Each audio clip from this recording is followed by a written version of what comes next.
Welcome to episode 89. Check my chat. 89. I'm Alessandro. That's Matty. He's whispering into the microphone. I'm whispering. How you doing? I'm good. I'm just looking at our peaks. It's looking nice and loud. The peaks and the troughs. We've peaked at episode 89. It's like the days of our lives, but in audio. Do you want to sing the theme again? So apparently you have corona. Yeah. I don't know. My throat is not happy. My see, there's it's not happy times right now. But there's a lot of flu going around. So I was a bit infected last week. I'm feeling a lot better. I know I can tell you at the office this week there were plenty of people who were just like it's actually funny. So when I was sick, like I told you, it wasn't me dying. I didn't feel like I was very ill. It wasn't you dying. Well, I hope not. But like my throat was a little bit sore. I was feeling a bit congested. And I probably sounded like, if you listened last week, I was a little bit nasally. But I went the whole week to the office, absolutely like no one noticed the thing. Yeah. Then on the last day I was sick, someone's like, "Are you sick?" I was like, "No, like no, get away from me." I was trying to get through the week without anyone, like not affecting anyone, whatever. Yeah. And then it happened this week as well, where Noelle on my team, she's apparently been sick the whole week, but only on Thursday or Friday, someone's told her like, "Hey, are you okay? Are you feeling a bit sick?" She's like, "Yeah, I've been sick the whole week." It's like, I know. Why are you doing this? Get away from me. No. Have you been to Italy recently? No. Wow, that caused some quite a reaction from South Africans. And I don't understand. So we saw it when I was at work. I'm sure you saw it when you were at work as well, because it was just like breaking news. Corona's in South Africa, whatever.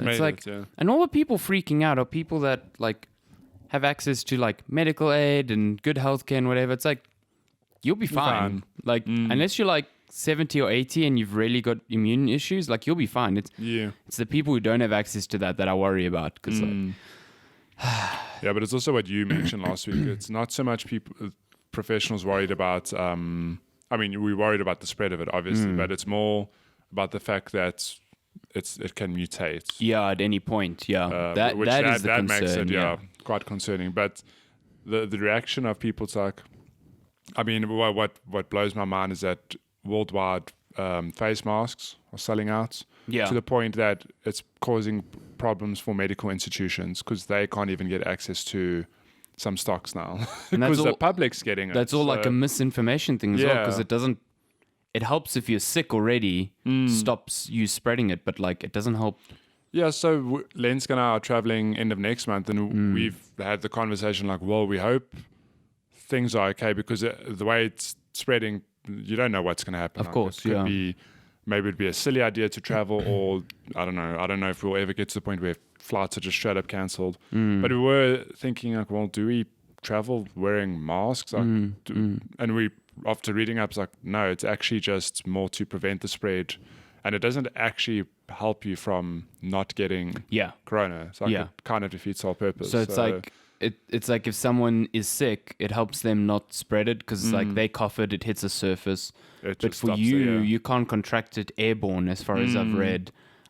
It's only through like touch and stuff. So like that face mask ain't doing shit. Yeah, the best thing, not the best thing I've read, but the most consistent thing I've read is like just you need to stop touching your face, you know. What if I love my face? But it's not only that. It's like, don't touch your eyes, don't put your hands in your mouth, whatever. I'm like, well, that's... Put your hands in your mouth. Not in your mouth, but you know what I mean? You look over at your colleague and he's just got his fist in his mouth. He's like, oh, no, what are you doing? I got to give up this habit. Yeah, oh man, this is my favorite thing to do at work. Fuck. No, but you become very conscious of, okay, well, if I don't want it, or I want to minimize the chances, I need to stop touching my face. And you'll be surprised at how often you touch your face. Yeah, I think when you're conscious of it, like, or even just slightly conscious of it. It's like my eyes are itchy. I just want to, wait, I can't do that. I can't eat my fist. Well, we went to so one of Lenska's friends had an exhibition yesterday. And there's obviously a lot of people. You're meeting a lot of people. At the key, what's it called? No. So it was at his office. He's got an architecture firm. Ooh. I'm just showcasing a bit of their work, whatever. But so we went, and Lenska recognized a lot of people she went to varsity with, and a lot of new faces. And as such as these events, you normally greet people by shaking their hands if you're meeting for the first time. And even that, it was so funny. I was highly conscious of like, oh my God, I haven't washed my hands in like 2 hours and I've shaken so many people's hands. But it was interesting because a lot of people actually didn't shake hands. Oh, did they do the fist bump? Like, no, they're just like, hey. Bluetooth high five. It's like, I see you. Don't give me corona. Like, stay away. You got blue ticked in It's like real nice, life. yeah, it's like nice to meet you. Oh, okay, I'll just okay, don't shake my hands. It's like the WhatsApp scene. Yeah. It's just like cool. But it's interesting though how we take things for granted. Like the touching face thing, I know it sounds dumb, but I often like lean my head in my of course, and whatever. Like I said, scratch my eye. I adjust my glasses so frequently. Eat with my hand. I eat with my hands. I put my fist in my mouth. Yesterday I spent like half an hour. I bought this like charcoal face mask thingy for like exfoliating my face. And it's like a peel off one that I've never tried before. Today. Yeah. No, have you even used it yet? I did. Damn it. Wow. We were like, I haven't used it yet. Like, no, you look radiant regardless. No, I've used it. So I don't think I put a thick enough like layer on to like peel off correctly. So I sat in front of the mirror for like half an hour peeling off little bits. So I touched my face lots yesterday. Oh boy. As long as you didn't put the charcoal in your mouth. No, dear Lord. It's not like, hey, this is a face mask. Also, it's activated charcoal that you can put in a smoothie. What is this activated charcoal? I don't. Craze. We spoke about it last week or the week before where because we had toothpaste questions. Oh, with the charcoal toothpaste, But I mean, so you get charcoal in toothpaste, but yes, you even get activated charcoal toothbrush bristles. And I'm like, but what does it do? That sounds like a marketing nonsense thing. Well, the thing is, like, it's I don't know if it's activated charcoal, but you get your normal bristles. Mm-hmm. But some toothbrushes have black bristles, and the packaging is like, like charcoal. Bullshit. Something's. I'm like, but okay, what does it do for you? This is like the toothbrush equivalent of Gillette going, we put another blade on your razor. We've got 10 blades in our one blade now. Look at this bad boy. He can fit 10 blades in him. And fuck, what a meme. Marketing. You just slap the car roof. Yeah, so what a fucking meme. I miss that meme format. So good. There's so many good meme formats. But I don't know. I know you get drinks now with activated charcoal, and I've seen like... You get drinks with it? I've seen some people say, please do not drink charcoal. Like, charcoal is kind of what they give you if they think you've been poisoned, because it like... the only thing I know that charcoal is good for in terms of health is that if you have an upset tummy, it sort of just settles it. And it kind of makes sense if you've been poisoned that I think it would neutralize or it neutralizes something. Or gets you to vomit maybe. I don't know. There's some other effect. Take like a fucking charcoal briquette. Eat this now! Eat it now! Ingested with some fire lighter. Oh, dude, no, that is the poison that will kill you. My God. Well, I've got charcoal in me, so that shit's like flammable rat poison, essentially. It really is. My favorite thing when braaiing is you take a little piece of, I mean, I haven't done this for years. I say it like it's my weekly activity. I hope you don't say you're taking a little piece of fire lighter and jumping them. Like. Oh, no. You take a piece of fire lighter and you light it and you can throw it between people. Oh, yes. Please don't do that. No, I haven't done it for years. Don't do that. It's like you're burning your hands and you're getting all this like firelight all over and your hands. And then I lick my hands off. It's great. Okay, yeah. And then you pat your cat and, oh man, wonder why the cat's growing a third arm. Like, whoa, how did that happen? A third tail. You're just trying to get your cat to nine tails territory. Yeah. Man, that'd be fucking cool. Would it? Nine tail cat. Imagine all the stroke. When you stroke, you know, like when you stroke a cat's back, it's like they like it going up their tail. Yeah, but if they have nine tails, imagine how weird that would feel. They'll cause actual tsunamis. Actual tsunamis. Imagine when they fight, their tails are just... Wow, they'll get tangled. You'd spend half an hour unknotting the tails of cats. Like your headphone cables, just unknotting cat tails. I hate it so much. I hate cables. I'm not pedantic or OCD. But one thing that makes me instantly angry is cable management. Oh, yeah. I hate it so much. But like every time I have to fish behind my PC to do anything, I'm just like, no, I don't want to. I look at all the cables, I'm like, but I did them so neatly. How did I get knotted like this? And that's why building a PC is so therapeutic to me, except for the cable management, which is like 90% of the job, let's be honest. Because the rest of the shit is like, plug this in now. Now found a way to elegantly make the cables look nice. So it's 10% therapy, 90% anger. Yeah. I'm very happy with what I did with my new case. It looks spick and span. But new cases, like even yours, when you were building yours, like cases have all this neat cable management that older cases just did not have. No. There was actually I don't know if you watched. There was a Verge video going around. I don't know how long where ago. the dude built the case and he did it really badly. $2,000 PC. Did you watch that video? Yeah. I know. I mean, you built. It's very kind of you to say we built my PC. Yeah. I watched you build most of No, PC. we did. We spent like a whole day and then realized something was broken, which really made me sad. Made me sad. Yeah, I can imagine. But this dude building his. So for those of you who don't know, there's a guy on the Verge who did like It's a really guide bad video of like here's how to build a gaming PC, and a lot of the stuff he does, it's just like straight up wrong. Shake your head. Like I don't know much about PC building, but even I'm like, oh my god, like you can't do that. The thing that got me was the amount of thermal paste he put on the. But you the must actually CPU. go watch. There are a lot of reaction videos, and it's hilarious. How many people are like, oh my god, like this PC's gonna explode. Yeah, that is like way too much. The point I'm thermal getting paste. at is that when he was done, he's like, and here's my PC all done, and you look at it, no cable management. Yeah, it's the just cables are fucked just up. everywhere. Yeah. I'm like, that looks like an old PC because back in the day, cable management really wasn't a thing. Yeah, and it was like a pretty modern case, and the thing that got me was like, you've got to put the the CPU's got to have rubber feet or something so that it doesn't touch metal, so it doesn't short. It's like What? what? Like, do you know how much metal is touching other metal in the PC case? It's like that's not. And then on top of that, he does that, and then he puts it in upside down. So the Yes. exhaust for the piece, the Oh, PC that is was going into That the was for PC. the power supply, I think. Yeah. It's just like, oh no, this thing's It's really just going to blowing explode. hot air into the PC. It is. Fuck me. It is amazing though. Well, it is amazing, but mildly concerning because there will be Very people concerning, yeah. who say like, you know what, I'm going to build my own PC. Yeah. And those PCs are going to die very soon. Jesus. It's like, Yeah.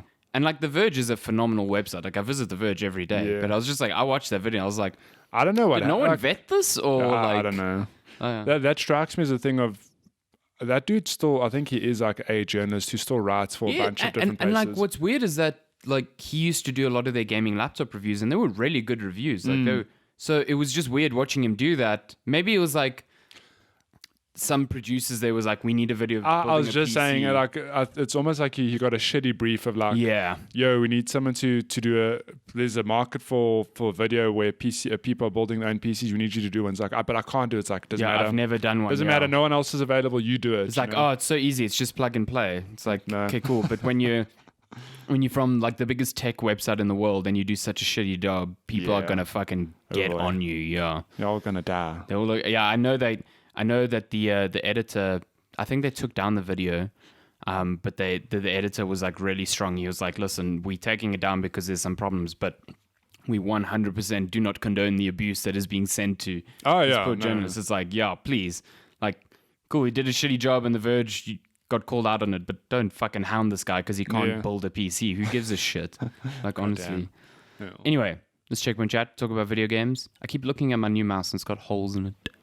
I It's can't cheese wait. grater mouse. Yeah, after a year, imagine all the dead skin you're gonna.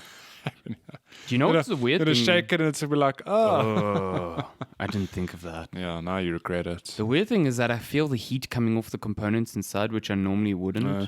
Because, like, So for those of you who don't know, this is what's the brand called? It's Glorious so funny. Gaming. It's Glorious Gaming. Oh my god, I'm busy. Oh, that's plugged into your PC. Never Yeah. mind.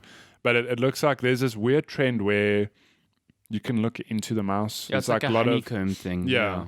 It's done to shave off weight. That's essentially the entire purpose of it. I think it looks cool as well. But it was like, I didn't get this because it was like a 2,000 Rand mouse. It was like one of the cheapest mice I could find with like a decent amount of features. So, and it's super comfy. It's really comfy. Yeah. And it's This so is their pretty. new one. So the other ones are ambidextrous. This one's right hand. And it's like palm grip for days. Do you do claw grip? Nah, I don't know. I think I just hold the mouse normally. So that's palm. 'Cause- That's claw. And then there's one called fingertip, which I'm just like, What? they hold the mouse like this, like just the fingertips on the mouse. Holy I'm shit. like, you should go to therapy. We need to stage an intervention Yeah. for the barely clicking your mouse. You See, know, I'm there's used to claw grip now because the mouse I had Oh, it was previously was so so little, small. yeah. So now I'm playing with this like palm grip because claw grip is like not great for your and you hand. found that your game is 50% better. No, it's almost like, man, this is not comfortable. And I'm like going back to like claw and I'm like, no. No, I must force myself. Yeah, exactly. So yeah, we talk about video games games. and cheese grater mice here. And PCs and Corona. It's a good time. It's the Venn diagram of current affairs. Yeah, it really is. Mhm, Gaming mhm. and pandemic around the world. Epidemic. Pandemic. We are Plague Inc. podcast. Like and subscribe. What a good game though. Well, it's too close to home now. It's too, Yeah. Now it feels weird. someone's playing the world's scariest game of real life, Yeah. Pandemic. It is weird though because there's a live map where you can watch the spread of corona. It looks exactly like. Have they made it to what's the one in Pandemic where the one country is it Greenland? Greenland. Yeah. They haven't made it then. They haven't made it. Okay, I always we're all started good. my virus there because I was like, man, Yeah, as soon this as is- they close their borders, you're fucked. Yeah, Like you can't get there. So yeah, video games. What have you been playing this week? I played a lot of things in small bites. So I don't have. You had a buffet. Of gaming Basically, this yeah, I week. went and had a spoonful of everything at the buffet of gaming. So are you still hungry? I'm always How hungry. far can we carry this metaphor? What's for dessert? What are you eating this week? Oh my god!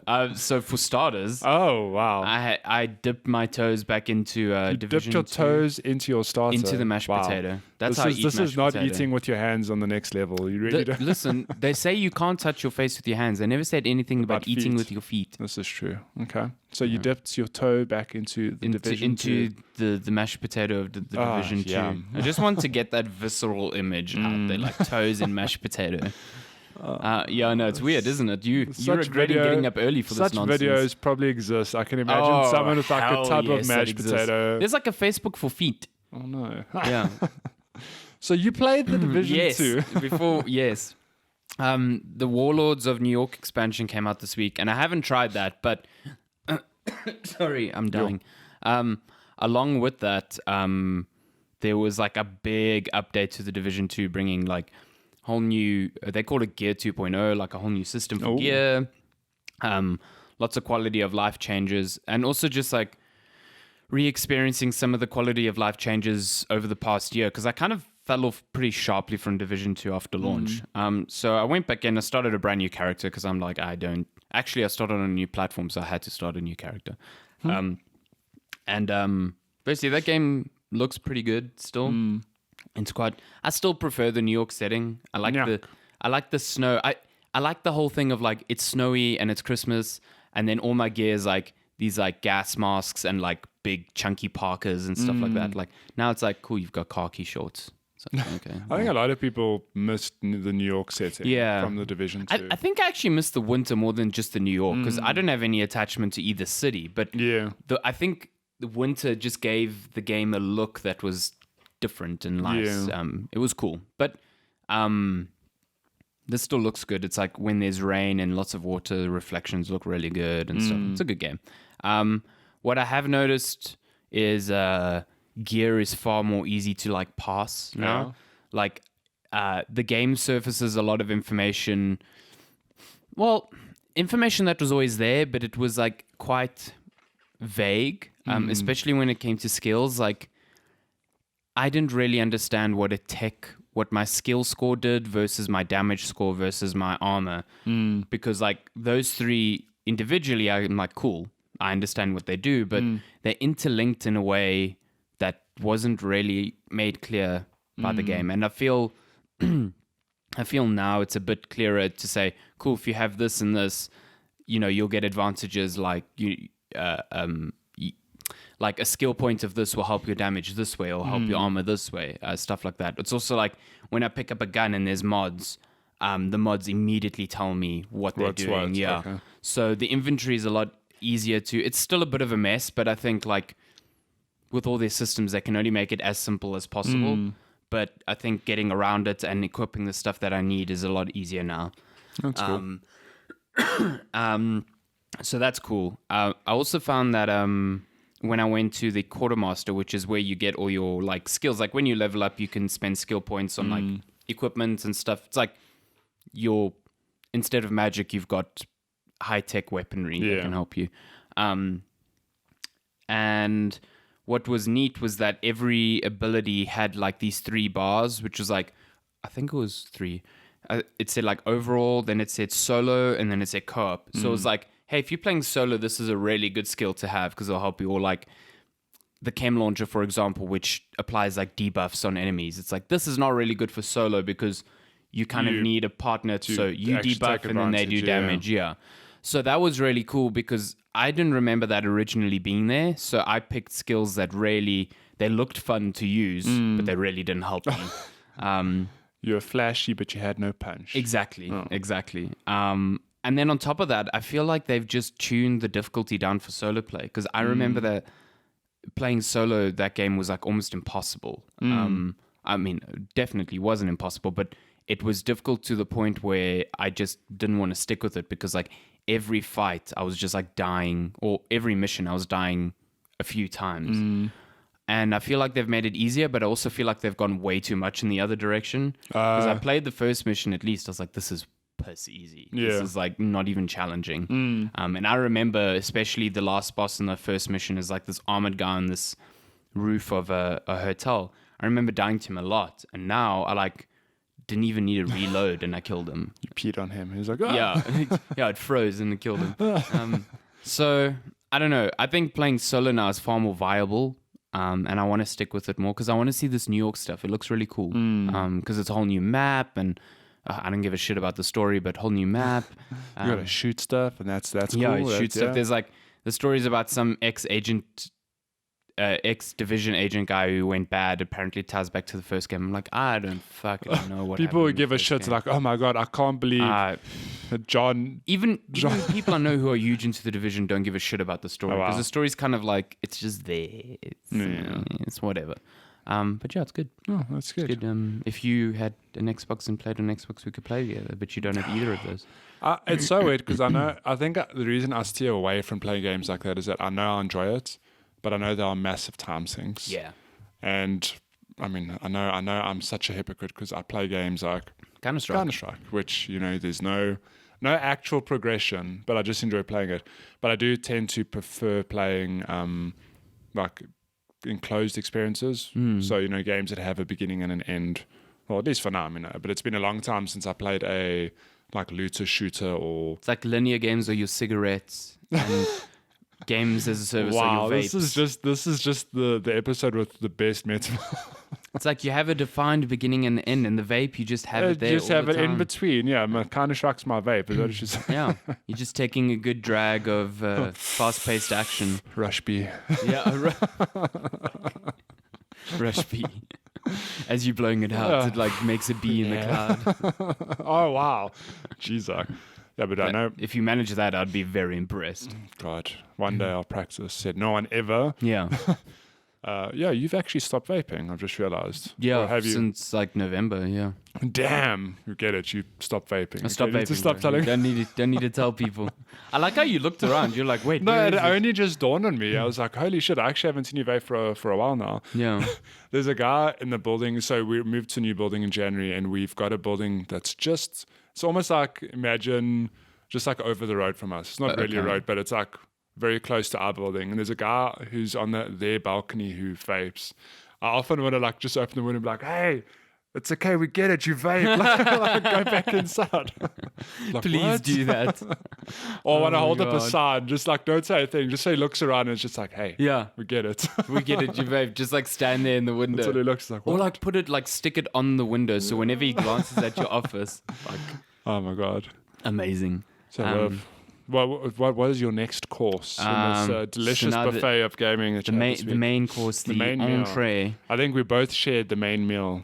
Not shared the main meal. We both had a main meal. Yeah, I think that was more dessert because it was like short-lived but really good. Okay, fine. What is your main meal? I started playing Black Mesa yesterday. Okay, so we're not on the dessert yet. No, not on dessert. You're you're eating Black Mesa. I'm eating. Ooh, it's like black pudding. Ooh. Yeah, it's like eating carpaccio head crab. Wow. That sounds wild. nasty. Yeah, sounds pretty actual nasty. crap. So Black Mesa, for those of you who don't know, full-on ground-up remake of the original Half-Life, completely fan-made. Yeah, it's been in development for like 15 or 17 years, like a very long time. Yeah, and it's... I want to look up the original trailer because I remember seeing that like I remember watching the original trailer. Holy shit, they're remaking the original Half-Life. And the original trailer looked good, but it had so much like motion blur that made it look like super impressive, and that's not how it looks in game, which is fine because that looks gross. But goddamn. Yeah, that game. So yeah, remake of Half-Life 1. I think it's still made in the Source engine, if I'm not mistaken, because there's elements of that which I'm like, man, this feels like Counter-Strike. Oh yeah, it's very similar. So I mean, it doesn't hold a candle to modern shooters in terms of looks, but it is night and day difference from the original. So the official main trailer came out in November 30th, 2008. Damn. And I'll never forget watching that going, holy shit. I remember that ends amazing. with him running out of the cavern and you just seeing like the desert. Yeah. So after 12 years, the game is finally like officially officially it hit 1.0 yesterday. So it's been playable for A while. many years now, Yeah. but I think the biggest what's the word? Well, the reason it took so long to officially release is that they spent a lot of time doing the last bit of the game. Zen. Zen. Yeah. Is it Zen or Zen? It's Zen. like the alien planet. It's the alien planet. So the game has been playable for a long time, but the last planet just wasn't. Yeah. Now with 1.0, you can play it from beginning to end. How Yeah, nice. it's good. It's man, I forgot how protracted that beginning was. So but you never played the original Half-Life? No, but I played the Black Mesa demo a while back.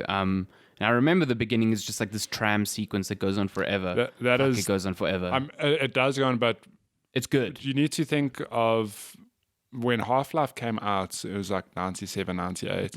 You open on that sequence and you are forced to just sit there. But I'll never forget the scale and the sense of wonder it gave you.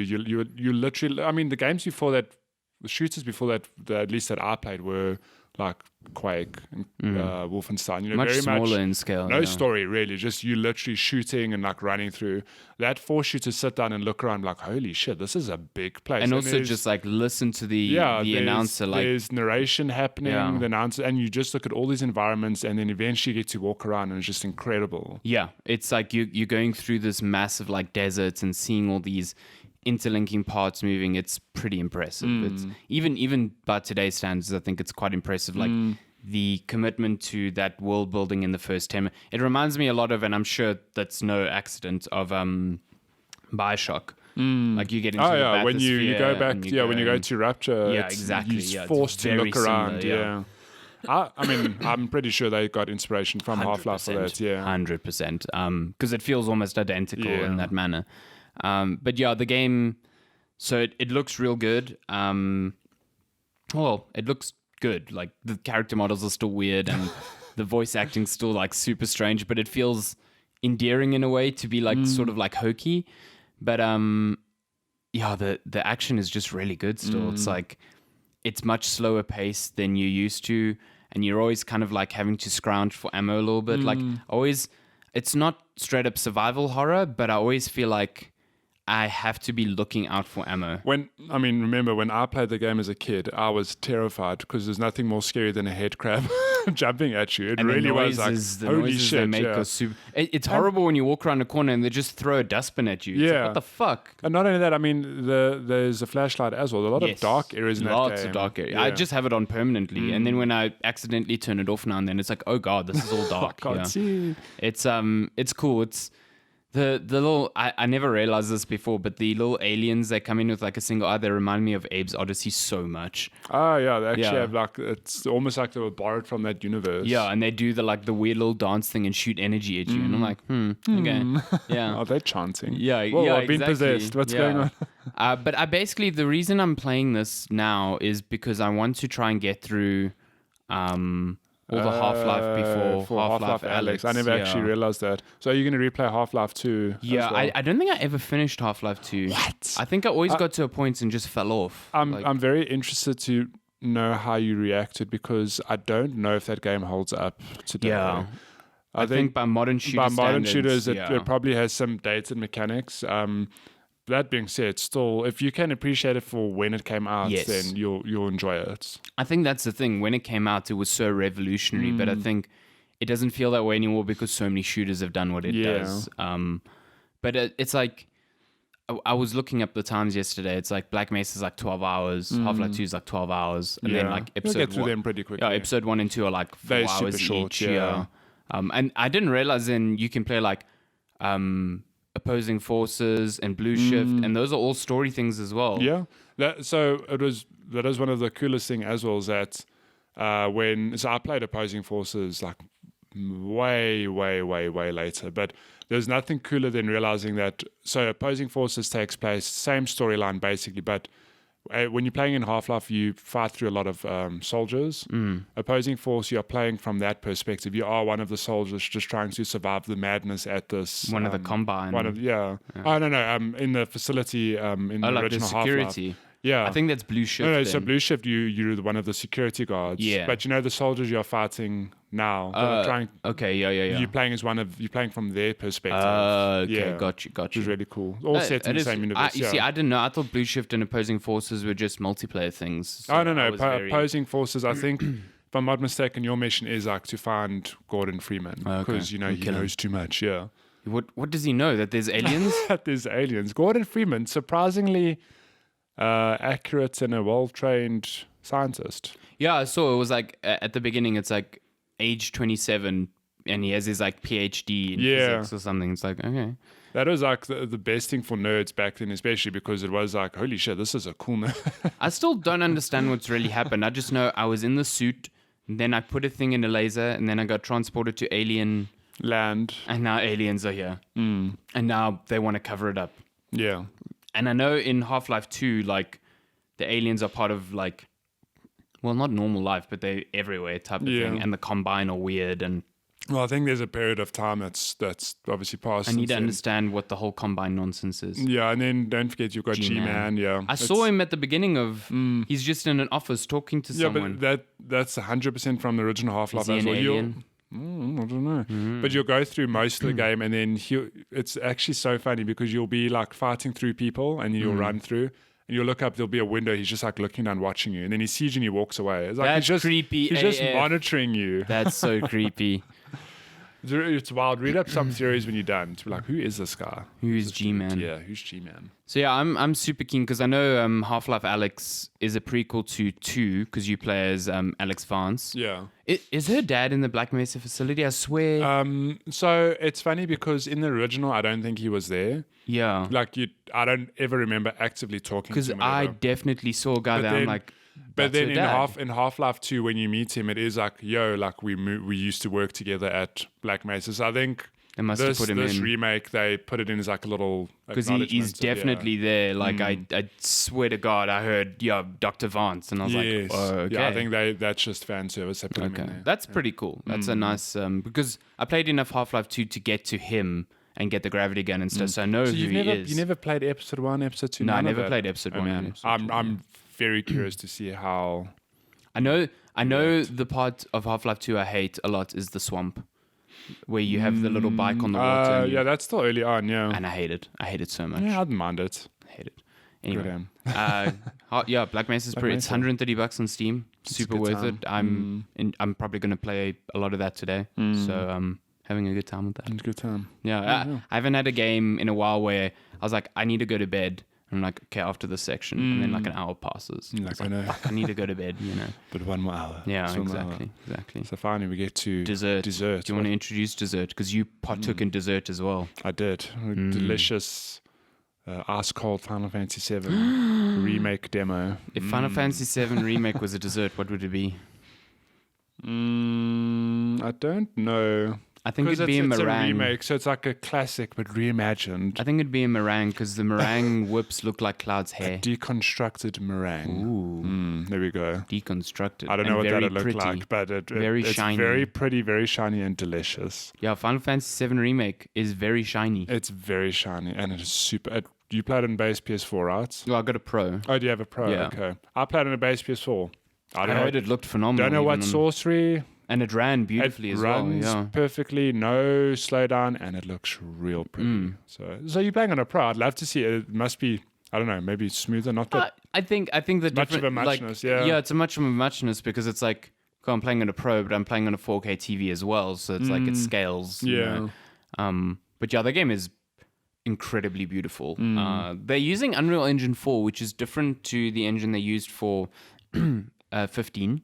What do they use for 15? I think their own internal. Ah, okay. But they used Unreal Engine 4 for Kingdom Hearts 3. Okay. So Nomura, who did Kingdom Hearts 3, obviously... It was like, hey.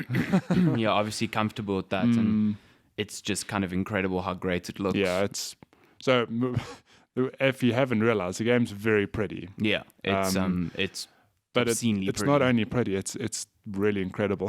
The demo that came out this week, I think we knew it was coming, but it sort of just shadow drops like, hey, the demo's out now. It was always like, there is a demo. It's like, when is it coming out? And then on a day, they're like, oh, hey, it's out now. Yeah, that was weird. I was just at work. And it was just what a nice surprise. I was like, oh boy, I know what I'm doing this week. Exactly. And it was quite a meaty demo. It was about an hour. Yeah, so the demo basically is the first mission from Final Fantasy VII, the opening very iconic cinematic. Mecha 1 reactor bombing. Yeah, it's huge. You just going through the scene opens, Cloud, you've joined Avalanche, this rebel group who want to take down Shinra, this mega corporation who are like literally leeching the life of the planets to generate power and just fill their pockets. Yeah.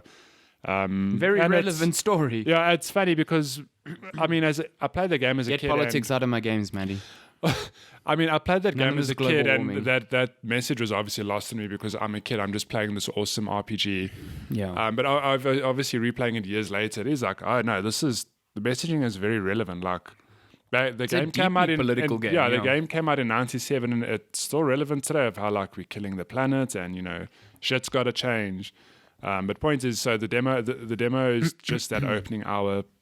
And it is incredible. It's such like an it iconic gives you, mission, though. It's like really cool. But it gave us a taste of what is to come with Final Fantasy VII Remake, the full game, and it's real good. Like, I've watched all the trailers, plenty footage, and you kind of get a feel for what the game's going to be. But playing it, it clicked, and I'm like, I'm really excited for it. That that's the thing I got from it as well. It's like, we've seen so much footage of it, but it's always been like, how does this feel to play? Because it looks like a lot is happening, and a lot is happening. A lot is happening. I feel like it's very. So a lot of people have compared it to Kingdom Hearts, which I've never played. I've also never played, yeah. But we both played 15, which was quite action heavy. But this is quite action heavy. It's all real time action mostly.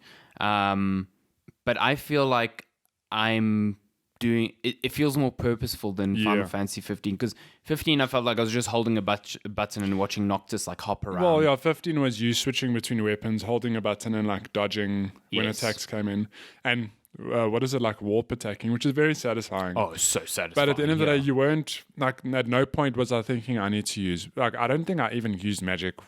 Like, ever. Yeah, it was only when I was in the like some of those end game castles where I had to actually think about. But 7, what I've been telling people, it sort of takes that combat in 15 and like really expands it, but in a meaningful way. So you could actually, in Final Fantasy 15, like you said, you could literally just hold attack, and for the most part, you'd probably get through the game. Yeah. Like satisfying combat, but very. I didn't find it that engaging. So Final Fantasy VII Remake is very much you push square, you do an attack, and you're busy tapping square to do attacks, whatever. However, it's interlaced with all these other mechanics and systems that really make you it forces you to think in situations. So while you're attacking, you have a thing called an ATB gauge that fills up. And when it's full, you can then like cast magic, for example, or take other actions. And what's really nice about that... I didn't realize until late in the demo that healing with a potion consumed a... Oh, does it take an ATB? I didn't know that either. Because that's how the Scorpion fight was pretty difficult for me. Oh, so actually I didn't realize it. So you need to fill up your ATB gauge to actually gauge to do something. Yeah. But what's really cool is that the moment you open up the menu to do something like use an item or cast a spell, the game, like, it doesn't pause. Yeah, it just goes super slow. Yeah. So what it does is that it gives you time to think about what you're going to do. Yeah. So now, just so I know I'm over explaining this, but just I can imagine it must be quite a thing if you've never seen it. Yeah, if you've never seen footage, it's very hard to visualize. Yeah. I think. Yeah. But the thing is, what I've explained, that's imagine you're controlling one character doing that, but you have a party of characters. Mm-hmm. So you can switch between them, and you can do. When the game's out, you can have 3 people at any time. Yeah. This demo only had 2 people. Yeah. But even that was a lot of fun of like, so for example, I'm playing as Cloud, I'm busy attacking, doing my normal attack, fill up an ATB meter, I pause and I cast fire, whatever. Then I switch over to Barrett. He's got a machine gun arm, attack from range, fill up his ATB gauge, cast lightning. And it was very fun just bouncing between the two. But then what they do is like that in itself, I think is a big enough change to make it satisfying. It's a huge change, yeah. And I mean, the game's going to expand, and there are plenty of other spells, and it's going to expand in ways. What's the magical materia? Materia, yeah. Materia, yeah. But what's quite cool is that each character also has their own, like, I suppose it's an alternate fighting style or like another ability, whatever. I really like this, yeah. So Cloud, for example, I think his default stance is operator mode, where it's you push square and you're just doing normal attacks. And you dodge. You move quite nimbly. Yeah, you're quite nimble. I didn't realize if you press square to attack, you also hold square to do like an area attack. Yes. And then if you keep mashing square, you'll follow enemies up into the air if you hit them in the air. Ah, okay. Yeah, so you'll like air juggle them as well. Okay. But then he has you change to a stance called Punisher mode, where your attacks do more damage, but you move slower. You also can't block. You can't block. Yeah. So now, just in that in itself there's a lot of variation there. Now, but imagine that across 3 characters, or when I suppose the full game's out at some stage, like in 10 years when you have the whole party available. Imagine I hope it's not that long. No. Or imagine having to pick your party and then balance out all their different abilities, all the different spells. And it's exciting because the demo is really just a taste. But like when I started, I don't know if you felt the same. When I started it was a bit, not overwhelming, but it's quite a thing to get used to. Yeah. But by the time I did the Scorpion fights, it really was like, oh, I need to do this, I do this. Yeah. And it was felt all like clicking together, yeah. No, really it definitely felt natural after a few minutes. And I feel like they introduce new things to you at a pretty decent pace. So it's like, okay, cool, square to attack, now do area of attack. And then they introduce like enemies have a new stagger mechanic. So I think it's two states. So it's it starts with a P. Is it punished? Punish. I think it's punished, yeah. Yeah, punished. And then this like alternate meter appears underneath enemies' health. And then you can use attacks that are very good for stagger. Like all attacks contribute to stagger, but some do more than others. I know Cloud's pierce or thrust attack like heavily built up stagger. Yeah. And if you fill up that meter, then the enemy's staggered and they're like stunned for a limited amount of time. So it's like you're not just mashing on X, wailing on X. It's like you're trying to find enemy weaknesses to like stagger. You're trying to find their weaknesses to certain attacks, and you're, like you said, you're constantly swapping around. Like I often swap to Barrett just so I could use his other his charge attack, yeah, his charge attack, and then it's like if you want the charge attack to come back quicker, you mash triangle. But then he has to like stop attacking for a while. So it's like all this. It's so tactical, even though it's all real time. Yeah, it's like playing. It's like this weird mix of like playing like Devil May Cry, except you're thinking like XCOM. It's super strange and it's very fun. I think it's. I mean, I don't know if there will be people who don't like it. There will be people that applaud it, whatever. But I do think it's a very clever middle ground, and that it's reinventing the game, but still having just those elements of the original. I think it retains the DNA of the original so much. Like I think it's very clever how it's kept some of the... It's like you're playing it and you're like, this is what a modern Final Fantasy should feel like. But at the same time, you're going, man, I remember these attacks from back in the day. Yeah. It's so... I can't imagine how difficult it must have been to originally come up with this concept. Can you imagine just the original like brainstorming? How many... versions did they do before they were like, this is the one that to not even works. Just brainstorm it, but be like, cool, this is where we're going for, how we're going to make it feel like it hits those two camps. And then on top of it, you've got classic mode, which lets you play all in turn-based. Yeah. So I never tried it. Was that in the demo? It was a sword in the menu. I don't know if you can select it. I don't know. I do remember looking at it and it's like play like the classic game, but I didn't try it, so I'm not sure. I haven't seen many people talk about it, so I assume maybe it's not. Maybe it's not, yeah. But yeah, it's good, and the game's challenging. Like the Scorpion fight, it sort of felt almost like Dark Souls-ish in a way, because it was like eventually the Scorpion, Scorpion Sentinel? No, Whatever. I'm not sure. Eventually he brings out that shield, so you have to attack him from behind. Yeah. And then he's like hitting you with so many attacks, so you have to dodge and block. And Yeah. like I was very near death. I had to use a Phoenix down on Cloud because he's a wimp. So He's a worm. Well, I was thinking, and it's actually funny because the Scorpion mech, whatever the name is Scorpion tank. Scorpion. There's a Scorpion Sentinel. King. Sentinel. Yes, it's Dwayne Johnson. Dwayne the Rock Johnson. Shinra sends the ultimate weapon, Dwayne the Rock Scorpion Johnson. He's the first boss, and you'd think first boss of the game, it should be a walkover. But what is quite funny is that even in the original Final Fantasy VII, like the boss can be pretty easy. That but was a fucking skill check of notes. But yeah, there's a skill check where they throw it in your face, saying like, "Oh no, the tail's up, don't attack." Yeah. However, as a kid, I just attacked and I kept dying. It's like, damn, this boss is hard. Because that tail, you have to block. Yeah. Yeah.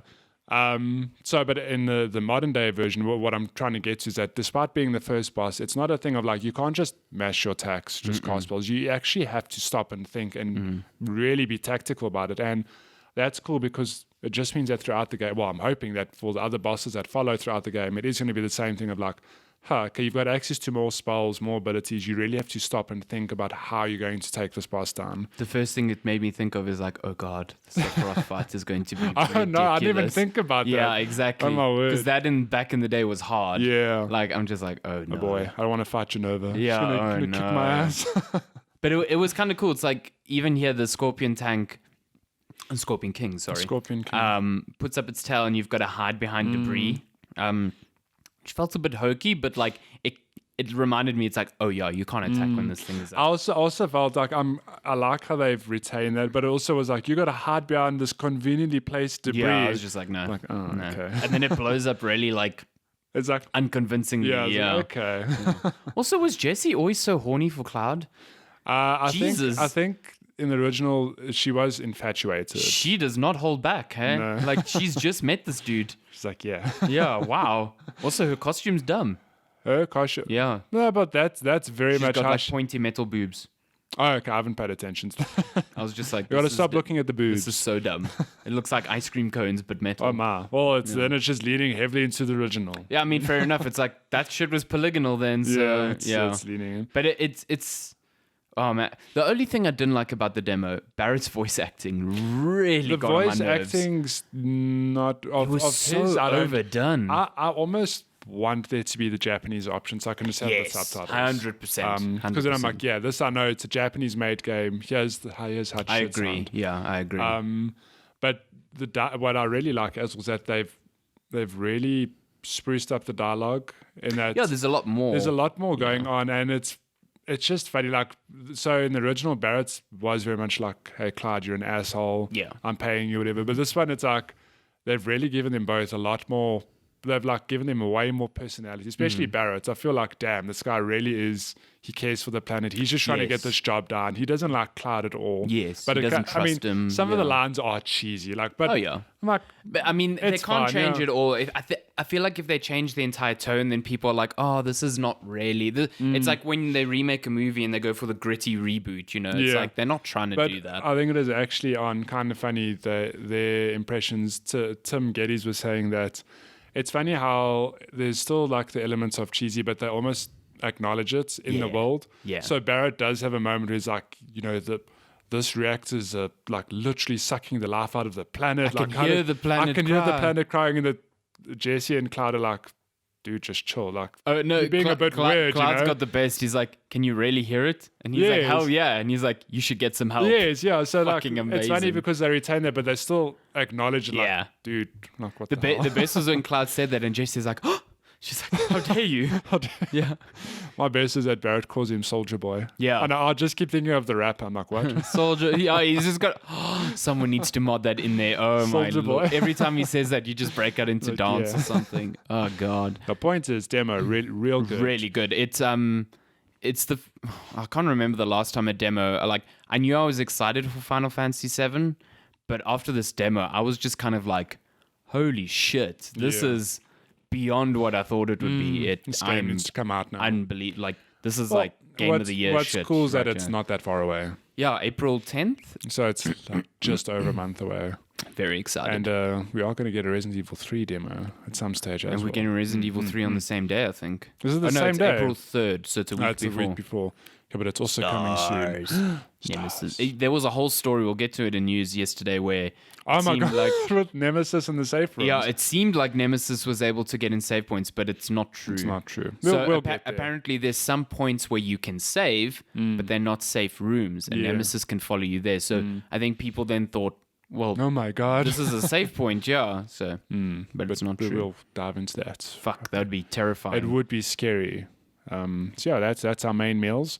I do have sprinkles of snacks, Yes. which I'm not going to get into now, but I will get into them next week. So Okay. I played a lot more Undertale. Yes, and you seem to be digging the hell out of that game. Is incredible. Yeah. Like you have to pick it up on Switch. I think you'd also enjoy it. Yeah. Yeah, I'm probably about halfway through, maybe 2/3 of the way How through. many hours you played? I've played about 5 or 6 hours. Okay. And I think it's about a 9 to 10 hour experience. Okay, so like an Ori. Yeah. What has me excited though is that so the game, you don't like explicitly have choices, but what you do can, from what I've been told and what I've heard, is that you get different like outcomes in the game. So for example, if you have you can play the whole game without killing a single thing. Okay, so you can do like the whole game, have I think it's called the pacifist run, where you just show mercy to everything, and there's a way to do that. I think we mentioned games done quick have a pacifist run. like the whole week they always ask you to mention pacifist or kill the animals. And I never knew what it referred to, and it's from Undertale thing. Yeah. But so the reason I just want to touch on very briefly is that the game, about halfway through the game, there's it's sort of implied that there's someone trying to kill you, and there really very much is. There's this character who's trying to hurt you or hunt you down, whatever. Is he that skeleton man? No, the skeleton man's a good dude. Oh, he looks Sans, pretty yeah. fun. Yeah. His but name's Sans. Sans, yeah, Like S-A-N-S, like the yeah. font. Yeah, Sans. Comic Sans. Comic Sans. Okay. He's quite funny. He's got some good dad jokes. Oh, okay. but- Skeletal Sans. I got to those boss fights, and then the whole time you're fighting, what's really cool is that there's a lot of dialogue that happens from the characters. And this whole time, my playthrough's been a mix of me killing stuff and showing mercy. Depending, I'm like, oh, you look like a nice thing. Depending on I'll how give you're you mercy. feeling. You look like an ass. I'm going to kill you. But it was just so, like, I had such a moment where I was fighting those boss, and then I was beating the shit out of them. Damn. Like, really fighting them, whatever. And then towards the end, they started giving this dialogue. And I was like, oh my God. Like, should I not have saved this person instead? And it was just so incredible how I had this complete 180 of, like, oh my God, I can't believe I've killed this. Like, I started trying to show mercy late in the fight, but it didn't work. So I was like, oh my God, I think I don't know if this character will come back. Yeah. But I was like, oh my God, I killed this person, but I actually shouldn't have. Now you got to live with those But ramifications. now I've got to live it, and now I'm pretty sure that I'm going to get a different ending, or the story beats different because I did that. Because this game apparently can be replayed like a lot of different ways. That's what I've heard. Yeah. But it is just such a thing of like I can't express enough how I did a complete 180. It's like, yeah, I'm going to kill this person. Then the dialogue started happening, and they started saying things like, wait a minute, like I kind of get what you're trying to do. Like, oh my God, I can't believe I've killed this person. Yeah. It was like that impactful. So I'm See, excited to keep playing. I want to experience those things, because it's like every time I look at screenshots of this game, I'm like, I don't understand what it is. It's so difficult to convey, but when you play it, it's got such a charm to it, and that soundtrack is it's I've out seen of you this already world. sharing it's really, soundtrack. really good. Yeah, and what's cool is that the soundtrack there's the random battle encounters has sort of like the same theme, but Okay. other than that, every character has like their own theme. Every boss fight has its own theme. It's all like the track list is over 100 tracks. Wow. And like every song fits into like an area or a fight or a character, and it's incredible. Like I can't believe one person Made all of this. Yeah. thought up Toby this Fox. whole world. Yeah, it's incredible. So So you're a convert. I'm a convert. So I'm going to finish that, and I played a little bit of a Ori in the Blind Forest this week. Going to finish Dipping your that toe back in there. because Will of the Wisps is out next Hashtag week. justice for Kuro. Oh boy, justice for Kuro. That story is so sad. Holy moly! So the beginning, obviously, very emotional. You're getting so sad. But there's a one scene when Ori finds the egg in the tree, and you have this whole flashback of how Kira lost her other babies, and I was like, I completely forgot about that. And I was like, oh my that god, tree, it's man. so sad. Yeah, That tree is the real evil bad in that guy. game. Yeah. And isn't Ori's friend called Nibel? No, Nibble's the Nibble. area. You're thinking Nibble's the actual area. You're thinking of no, I've gone blank. Ori's friend, the big plump friend. Yeah, it not no, Nibble? Naru. No, that's Naru. Naru, Yeah. yes, you're right. Yeah, it's a good time. Yeah. So, yeah, that game. Fuck, can't wait. It's like 4 days until I know. 3 days until. So soon. Oh I think my it's Wednesday. God. Yeah, it's Tuesday or Wednesday. My body's ready. And I mean, I've listened to the preview. I think it was Giant Bomb who were talking about it, and they sold me on it in one way. They were like, "Man, this game learnt a lot from Hollow Knight." I was like, yes. But that's exactly. I was telling John Michaels that from the previews I've read, it sounds like the original Ori was a Metroidvania, but it's still very much platforming and puzzle focused for the most part. From all the previews I read, this sounds a lot more like Hollow Knight, and that there's a lot more stuff to do, and it's maybe not that the original Ori is linear, but you do have like a dictated one path you have to go. This sounds like you can sort of take it. This one's got side quests. You've got a central hub that you can keep returning to. Apparently, there's a passive system which is very similar to Hollow Knight's button system. The map works in a similar way. But then it was Brad Shoemaker on Giant Bomb's podcast talking about it. And he's like, this is the best feeling platforming I've ever played in a game. And I was like, fuck. And also now there's different weapons that Ori can use. It's like, yes. Give it to me now. I mean, if it's as long as Hollow Knight, like a 24-hour thing, oh, fuck me. Because Hollow Knight took me like 30 hours to finish. Well, you know they said that the Will of the Wisps, the world is 3 times bigger. Give it to me now. Yeah. Give it to me now.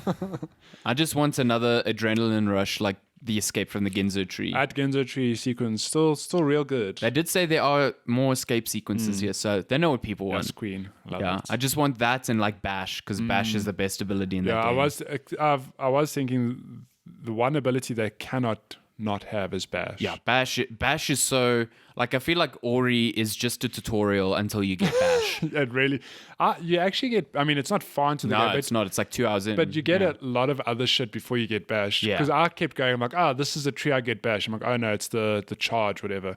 This is the tree you get Bash. Oh, it's the double jump. I'm like, damn it, just give me Bash. Bash changes that entire fucking game. Yeah. It's unbelievable how. Like, use it against enemies, use it to jump. It's so real good. satisfying. It's so good. And it just feels good. It's like pause mid-air, change your direction, jump. You go, yeah. That gives a clever. tree. Oh, Okay. God damn. Give me the sequel. God damn. Okay. So that's games. God damn. We're going to look at games releases for the next week. We already spoke about Ori, obviously. What Ori? else is coming this week? This month is finally getting into the stuff, but it's mostly at the end of the month. Let's see. We are in March, so my God, we're in March. Yo. We're looking at March 7th to March, I guess then it would be 15th, somewhere around there. So not that many again. We've got Ori and the Will of the Wisps. Yes. PC and Xbox One, March 11th. So March Yes. 11th is Wednesday, I think. it's a Wednesday. Yeah, it's Wednesday. Also this week, Neo 2. Neo 2. So nice. the made by Team Ninja, I think it is. Yeah, it's like a Souls-like. Neo, the first Neo was highly regarded. So Neo 2 looks cool. My Hero 1's Justice 2. That's a Yes. very confusing name. My Hero 1's Justice 2. Yeah. Come to Neo 2 is only on PS4, by the way. It's an exclusive. The first one did come to PC eventually. But, okay. Yeah. Interesting. My Hero, that PC, PS4, Xbox One, and Switch. We've got a game called Elder's Blood, and it says Switch and PC, but it's got 2 dates, so I'm assuming Switch is March 13th. April 10 on PC. Yeah. Oh, wow. And that's it. Oh, is that it? Okay. Yep. Damn. Most of the other stuff is the week after. Oh my, look at that. Got some Doom Eternal, some Half-Life Alyx, got some Bleeding Edge coming up. Animal Crossing. One Piece, but Persona 4. Persona 5 at the end of the Royale. month. Ah! God damn. Persona Where 5 are you Royale. going to find all the time for these games? Persona's like a 100-hour game. I have no idea. Ooh. And I'll replay that game. I'll replay it. Let's Games get news. to news. So, we already touched on it, but Resident Evil 3, Nemesis. Yes. So let's just talk about that for a second. So the news was that Nemesis can get into safe rooms. Okay, now well, apparently, yes. Okay, but that was the original story. Yes, Okay, yes, so yes. imagine you are playing Resident Evil 3. You've just made it escape Nemesis. You make it to a safe room. You're like, oh, thank God. Here's a typewriter. I'm going to save my progress. And you bust through the door. Because that's visions I had. And I was like, Fuck my that life. is terrifying. However, I almost wouldn't be mad if they did that, because one thing that was ridiculous about Resident Evil 2 is that if Mr. X was following you, the moment you stepped into a safe room, he was blind. Yes. You would just turn away. I was like, that kind of breaks the immersion a bit. Yes. So I kind of got where they're coming from, if that's how it was going to play out. But as you've already pointed out, it's not that.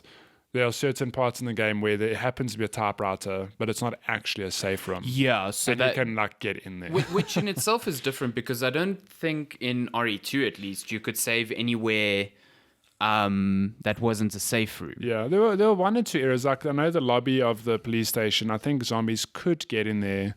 There was a typewriter. Oh, you're right. Yeah. Yeah. And Mr. X could come down there. So it's like, but it's like literally that You're one right. exception. Yeah, you're you know? right. I forgot about that. So basically Nemesis can't follow you in there, but he's still terrifying. So yes. Looking at news. So Black Mesa came out yesterday. Should grab that. Real good. Let's see. So I know earlier this week we had even more E3 drama. So I Am 8-Bit, who were announced like not even a month ago as the like creative directors behind this year's E3. So I Am 8-Bit is like they do a lot of like limited run games and special editions for stuff, you know. So they were apparently the team that was kind of transforming E3 into this new activation focused thing. Like, who knows? And they just straight up were like, so the heavy heart that we resigned from this position. It's like, wow. oh no, that's that doesn't bode well. Pretty sure E3 is going to be canned this year. I mean, coronavirus is almost giving them a good excuse to kind of get out of this without looking like... So this is I Am 8-Bit's exact tweet. It goes, it is with mixed emotions that I Am 8-Bit has decided to resign as creative directors of what was to be an evolutionary E3 2020 floor experience. We've produced hundreds of gaming plus community events, and it was a dream to be involved with E3. We wish the organizers best of luck. So they didn't say why they've resigned. But man, it's not looking good. It's actually kind of sad, because E3 this year was, I mean, despite not having PlayStation, for example, I still think because the next gen's around the corner, Xbox were going to do something special.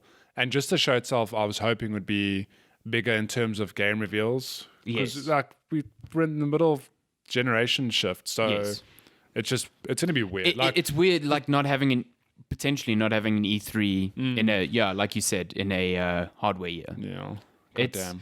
And I just don't see it. It makes me sad because like I have to imagine that if E3 doesn't happen this year, it won't come back. It won't come back because like all these publishers need to still make these announcements, so they will be forced to find ways to make them, and then maybe realize, no, we actually don't fucking need to spend E3, all this money on E3. So I'm of the opinion that if E3 gets canned this year, I think that's it. That's like final nail in the coffin type shit for the show, which makes me sad because I've enjoyed going to it.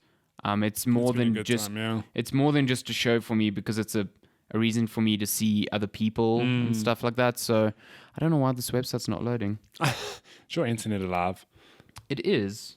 I don't know what's happened. Connected and secured. But it's like just straight up doesn't want to go to the next page. We can talk about Ghost of Tsushima. I haven't watched was there a trailer? I haven't seen anything. Yeah, so it was like a 3-minute story trailer. Like the story trailer is fine. I don't know, the setting hasn't like sucked me in like a lot yet, but I feel like we've also seen very little of the game. Like we've seen like just the one stage. But, the one like stage demo, and that was like 2 years ago. So there's not that much gameplay in the trailer because it's more about setting the stage of the main character Jin, who's trained as a samurai, but then when Mongols come and like take over his like city, he adopts techniques that are very unsamurai-like. Like killing people from the shadows is very unsamurai-like. So they call him the Ghost of Tsushima. Oh, so see what they did there. It looks really cool. It looks like this cool open world stealth thing that I'm all about, and I'm very keen to play it. It's coming out in June, which is a lot sooner. Much earlier than I thought it would, yeah. June 26th. It is a weird game though, because we weren't quite sure where it was going to land. Like I wouldn't be surprised if they came out and said like, actually, it's a PS5 game. I wouldn't, yeah. Or like 2 months before the PS5 drops, like a swan song for the PS4. Yeah. But now it's like within a month of Last of Us 2. And it's like, wow, that just came out. Okay. I mean, it could be delayed still. Last of Us 2 got a release date and 3 weeks later got delayed. So don't say that. Who Don't the fuck knows? But it's like, it's very strange to me because that was Sony's last exclusive that they needed to date. So from June, if it comes out in June, from June to supposedly the end of the year, what are you going to play? there's just no more. Well, there's no other more stuff, exclusives. but Yeah, no more exclusives. I don't know. Is it? it's a good time where Sony can transition, saying, "Cool, Ghost of Tsushima's out, PS5 time." Now we're just talking. But that's PS5. what I was thinking as well. Like maybe it's an indication of what their plans are. So like, here's Ghost of Tsushima now. But you can play that now. However, in 3 months, the PS5's out, whatever. I think you're right because like if it was coming out in September, them trying to like dual market the Swan Song PS4 game while touting their new hardware, pretty difficult. Yeah. It is interesting though that Sucker Punch released basically one of the first PS4 exclusives, and now will be releasing the last because it was Infamous Second Son, and then they did Last Light. Oh, was it Last Light? Oh. It was that other small expansion for Infamous, and then it's just been this. It's just this. They've been working on this for a long time. Yeah. I'm excited for it. So I want to see how it is. What Dota Underlords review? What a because it's out in 1.0. Oh, is it actually out now? Okay. Got a 9 out of 10 on GameSpot.com. Not my review. Amnesia Rebirth announcement trailer. Oh, Did you ever play Amnesia? I played a demo and I was like, hell no. Yeah, so this is a sequel. So I think you're also going to be hell no. This logo looks like some like heavy metal band's fucking logo. It makes me want to die. Yeah, I also never played Amnesia because it's just too horror for me. Yeah. It's like not my stuff. So, but people are excited, and I know a lot of people loved Amnesia, so that's cool. Good damn. Speaking of Half-Life, Valve said in an interview that they view Alex as a sort of reason to return to the Half-Life world, it's not like a closing of the door again. You know what I mean? So it's like they think, cool, we're back to this world now.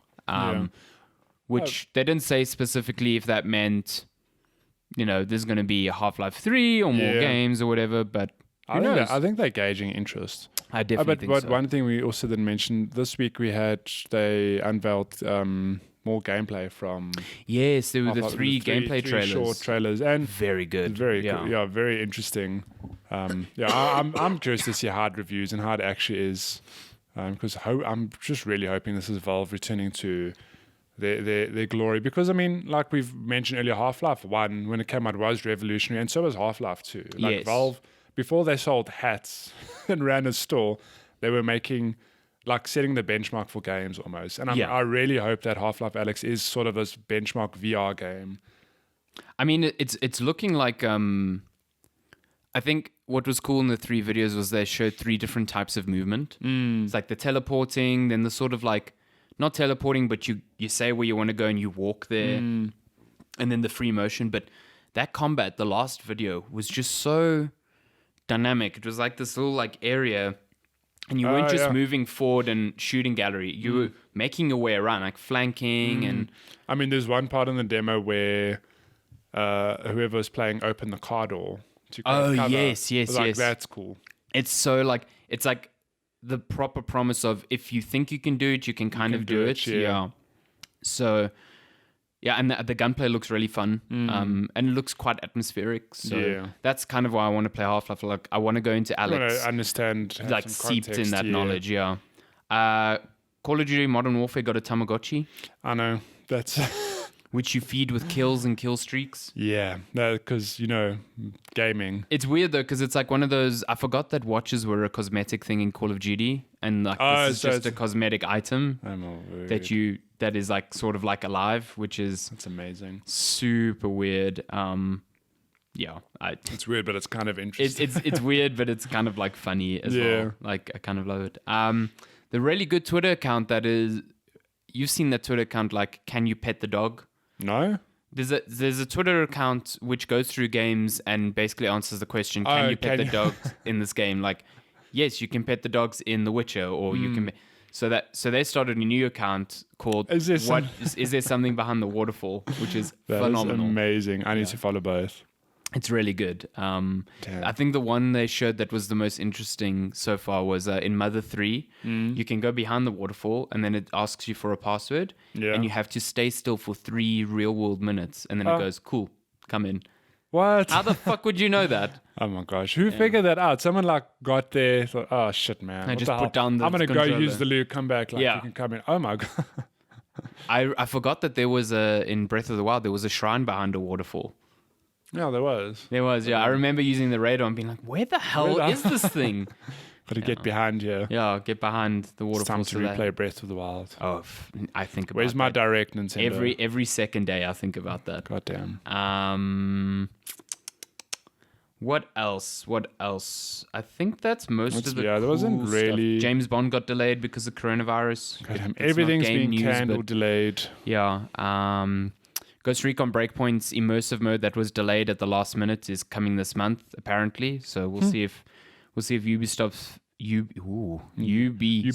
sticks to that. Oh yes, Control getting a much improved map this month. Hallelujah. Yeah, hallelujah, because that map is well, it's not awful, but it's not great. It's really not great. But it's getting its first story DLC this month as well, the Foundation DLC. And if you've played Control, the Foundation is this area you find late in the game, which is kind of weird and wonderful. Odd and connects directly to the janitor Ati. So I really want to know what's going on there. Yeah, I want to know more about that. Oh, we forgot about this. Oh, yeah. The Last of Us. So if you recall, back in the day, they were going to make a Last of Us movie, but that got cancelled quite a while back already. They said, considering how much they've struggled with an Uncharted movie. Oh my gosh. So that movie, I don't know if it's ever going to see the lights of day. Yeah. So now The Last of Us is getting a TV series on HBO, and it's being headed up by Neil Druckmann, who is the game director. Yes, Queen. And Craig Mazin, who... Okay, so he wrote The Hangover 1 and 3. No one gives a shit. Mm-hmm. What he did write very recently is Chernobyl on HBO, which was really one of the good. best series I've watched this decade, really good, last decade. Very, very good. So I think Craig Mazin really understands the gritty nature of like a TV series, how to make something tense and suspenseful, and I think you need that for The Last of Us. I also think a series format suits this a lot better. It's much better. Yeah. You're not going to rush through everything. I just hope they don't turn it into a Walking Dead situation where This has to be almost like a once-off one season. Yeah. Well, sort of like what HBO did with The Watchmen. The Watchmen, which is like one season and that was the story. Oh, is that it? There's no follow-up? They keep going, no, we're not closing the door, whatever. But Damien Lindelof, who he was the showrunner, he's like, I don't want to do another one. He was like, this was my story, I told it, done. What really frustrates me is that I think all the big execs should make peace with, like, one season's okay. But the thing is money. So obviously there are often going to be sequel seasons. But look at all these things we could do with the sequel. But there's so many shows that they had one season and you could have literally just left it there. Yeah. But they're like, no, but the story continues. And it's like, oh, but wow. I feel like Walking Dead is the prime example The of Walking that. Dead actually, it started off strong, but it I really feel like did, with every season, it's like, okay, now you It's just retreading the same things over and over again. But I mean, when The Watchmen was announced as an HBO series, I know everyone was like, how's that going to translate into a series? Like, they're also making a sequel to a revered thing that doesn't have an adaptation, So. But I mean, to me, it's a sort of the same thing as like, imagine HBO come out and say, well, Chernobyl did so well, we're going to make a second season. Oh God, yeah. But it's like, but it's contained. Real, it's like, no, but we've got another story. You don't need to. It's fine. Just leave it. We've had the one season, it was really good. Give us something else, whatever. I think Netflix got around the problem in a smart way with Narcos, because like the first 3 seasons of Narcos, or at least the first 2, are about Pablo Escobar. But then like you only have so much history to chew through. So when they'd finished the Colombian cartels, now it's still called Narcos, but they're looking at Mexican cartels. And it's like, Yeah, it's in the same vein. And what's weird is that there's like a neat overlap between the two. So it feels new, but also like happening at the same time. Yeah. So they got around that. But It's a good middle I think ground. HBO could really, I mean, Chernobyl's been phenomenal, and Watchmen was one of the best things I watched last year. So yeah, Last of Us, make it one season. Yeah, Get Last back. of Us. I saw someone they did like a fan casting thing, and they took oh god, what's his name from Game of Thrones? Nicholas Game of Thrones. Who did he play in Game of Thrones? He was Jamie Lannister. It's Joel. Yeah, Nikolai Coster-Waldau. Yeah, it's Joel. Damn, There's that a- actually let me- fits. Let me find that tweet. It's a. What nationality is he? I think he's Danish, or Damn. let's see. I can 100% see that, actually. Someone put a video. Oh, he was born in Denmark. Okay. But someone put a screenshot of him, and I don't know if you've seen this series on Netflix called Unbelievable. Nope. So it's really good. It's a true story about this heavy content, but like a serial rapist, and about this girl who gets attacked by him, and no one believes her, Yeah. type of thing. So the main character in that, they basically cast him and her as Ellie and Joel, and I was like, Like that'd work, yeah. it's so perfect. Well, I can imagine him being. Let's see if the Joel, image is here. 100%. Yeah, like check He that could, image yeah. of him and Joel. Holy Yeah, shit, so he could, yeah. this is the one I saw. So is this from an existing? No, is this? So they thought of him and the girl from It. Yes. I forgot her name now. Oh, Sophia Lillis, yeah. And this is the girl from Unbreakable. No, this is playing really poorly on an audio podcast, but yeah. Oh, it looks good to her. Someone also suggested Hugh Jackman as Joel. That's not which I bad think, either. yeah. Yeah. But yeah, Jamie Lannister as Joel. I mean, look at that. That's fucking Joel. He looks like Joel. That's So, really good. Yeah, real good. Damn, Daniel. Damn. Oh, that's news. That's good news. Getting to questions. If you want to send us questions, you can at checkpointchatpodcast@gmail.com. You can email us there. You can also find us on social platforms at Checkpoint Chat on Instagram and Twitter, and facebook.com/checkpointchat. Message us everywhere. Okay, on all the things. Okay, so over on Instagram, we have a question from Cello ZA. He says, Charmander, Bulbasaur, or Squirtle, but they'll never evolve. Who are you going to choose? Still Squirtle. Still Squirtle. Squirtle Squad. Squirtle Squad. Charmander, because he makes fire. No, Charmander sucks. The only good thing about Charmander is Charizard. So if you No can't way, evolve... Charmander's cute, man. Although Squirtle's way cooler in terms of raw Squirtle's coolness. cool. Bulbasaur's also the best evolution. Like, his initial one is better than his 2 evolutions. So Bulbasaur's a good choice there as well. Yeah, but what's Bulbasaur going to... What is the real life application of Bulbasaur? What is he going to do for you? You can cut pieces off him and put him in a salad. That sounds so cruel. I know, it does sound pretty cool. I'm hungry. Bulbasaur. Bulbasaur, come here. Come here. I love Squirtle. I don't actually like Squirtle's evolutions. I think Wartortle looks stupid.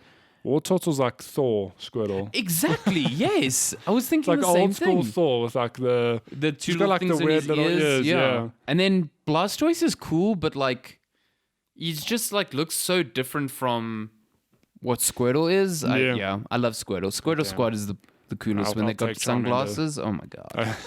They really are cool, but I'm still taking Charmander. Fun. I'll down this hill. Fun. Jaden Joe says, quick, easy meal suggestions for work? ? I'm an OG peanut butter sandwiches, but I know Peanut butter samis are great. I know people, you're working now, you don't want sandwiches, you've done that your whole school life, you don't want that shit. There's nothing wrong with that. We have a toast at work, and okay, it's been a while, but Like toasted sandwiches? I'd often make myself a toasted cheese or something. Oh yeah, you can't go wrong with the toasted cheese. Yeah, I've never had a bad toasted cheese. I think also Fight me. it's really easy to make a big batch of pasta on a Sunday and like segment that out. I was just gonna say one of the easiest dinners that Lenska and I make is literally like a pesto pasta.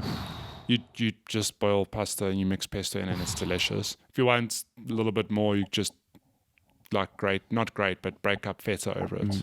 You should Throw in get some some of cherry the vegetarian mince from Woolworths. Mix it in. Make a bolognese with that. Oh my Bolognese. Lord. We had that this week and it made me good. so happy. Yeah. But pasta is probably the easiest thing because then, I mean, we do that for dinner, then we make enough that we have for lunch the next day, and it tastes delicious. Like you can eat it cold, you can eat it warm, do whatever you want. Cold pesto pasta is really good. I really like cold pasta. Cold pasta is good. Do you like cold pizza? Unrelated, related? I mean, I don't mind it, but I'd rather have it warm. Lenska thinks like it's the weirdest thing that I'll eat cold pizza. I'm like, but it's a thing. It's a thing, yeah. It's part of the leftover. I also think Shani, she prepares food the night before, and what she often does is do like couscous and like a little chicken schnitzel. Couscous. Because couscous is really easy to make, like boiled water, whatever. And then you can just put like a little chicken schnitzel in an oven for like 20 minutes and you've got a pretty healthy meal as well. Forget about it. Yeah. No.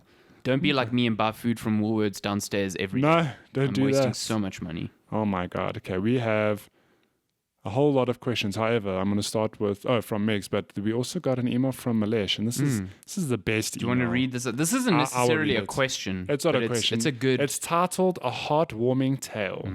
It is really hot. I read it in bed this morning. Nearly cried. You woke up like. This is a really good email to wake up to. Hi, I have a story that I feel you guys would enjoy. My 6-year-old kid has had a passing interest in gaming, but one day he saw me playing something and asked if he could have a go. I warned him it's a bit challenging, but he insisted, so he started a playthrough of Ori. He'd nudge forward every day, and I'd get home from work with an excited kid waiting to show me how far he had got and where he was stuck. Oh man! He literally started crying with joy when he beat the Ginzo tree, which we mentioned earlier. It's a hard portion of the game. Hard as whole section. Like that itself is also a skill check in a sense. Yeah, like it's 100%. Yeah. So he said the game's done. He started a replay and has since finished it 3 times. Wow. He is now busy with Celeste. Man, that is fucking awesome. Like, he absolutely says, so cool. I think he might be more excited about 2020's Game of the Year than I am. We are talking about Will of the Wisps. Of course. Let me tell you, Malesh, your kid is the coolest kid I know. It's really cool. Playing all my favorite games. It's really cool. At 6 years old, holy shit. And also, like, it reminds me that, like, Ori and the Blind Forest is a difficult game, but it's also, like, completely child appropriate. It's not violent. It's like beautiful and whimsical and stuff. And the same thing with Celeste. Like, I think the overall themes of Celeste will be lost on it'll be lost on a 6-year-old for sure. But like, there's nothing preventing them from playing that game and enjoying its visuals. And, which is awesome. I love that there are these really 2 very difficult games. So maybe not the most accessible, but like a kid can try them at least. You know what I mean? So now, Malesh, this is when you introduce StarCraft. Get your kid to be a pro. I mean, they already are. If they beat Ori, get them to play Protoss or Dota. Get them on that Meepo train. Don't make early. them angry. It's fine. Yeah, get them on the Meepo train. Wow. Yeah. No, but that's awesome. That's a really cool story. Thank you for sharing. I'd love to hear more about your child's adventures into Celeste if that continues, or just and tell us about his adventures in Ori. Yes, and Will of the Wisps as well. I'm sure he's pretty excited. Can I tell you, you often used to make a joke like Will of the Wisps. Like, yeah, I still hear it in my head. So I made a video this week about Ori and the Will of the Wisps, and I did a bit of narration, and saying Will of the Wisps is like a bit of a tongue twister. Yeah. So I only did one take, and when I was busy editing my video, half the time I'm like, Will of the Wisps. Yeah. I'm like, oh my God. Because it just rolls off weirdly. Should have re-recorded that. Will of the Wisps. Will of the Wisps. Okay. What did we used to call it? The Will of the... You used to call it. I always called it Will of the Wisps. I called it some bizarre thing. The Will of the Blind Forest. Oh I don't know. God, yeah. Okay, over to other questions. We have 8 from Megs. He says... Sup, Megs. If Matthew is reading this, then he, just like Obviously. Sam Bridges... drove to Benoni to do this podcast. Fact. With the recent news of Corona hitting Hilton, compliments of the Italians, and the sudden out-of-stock hand sanitizers almost everywhere, are you guys pumped at the current trend of working remotely at home? I don't... no. I think... Are you not pumped? No. I don't like working from...